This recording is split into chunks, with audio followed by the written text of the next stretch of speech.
स्वागत आहे तुमचं एका नवीन व्हिडिओमध्ये. तर छोटासा चिमुकला बघा, फक्त ते 6 महिन्याचं बाळ आहे आणि त्याच्या आईनं त्याला गाणं म्हणूया का म्हटल्याच्या नंतर तो चिमुकला बघा कसा प्रकारे म्हणत आहे आणि आईच्या पाठीमागे तो सुद्धा गाणं किती छान प्रकारे म्हणत आहे बरं का. एवढ्या लहान बाळाला सुद्धा समजतं की आई गाणं म्हणत आहे, तर आईच्या माग आपण पण गाणं म्हणायला पाहिजे. आणि त्या चिमुकल्याचा सूर तर बघा किती गोड सूर काढत आहे आणि किती छान बोलत आहे. तर हे बाळ तर एकच नंबर आहे बरं का.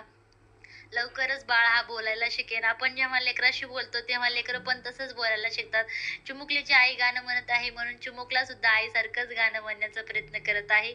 एकच नंबर. मला तर या चिमुकल्याचा हा गोड हा व्हिडिओ खूप खूप आवडला. तुम्हाला जर आवडला असेल तर नक्की व्हिडिओला लाईक करा, चॅनलला सबस्क्राईब करा.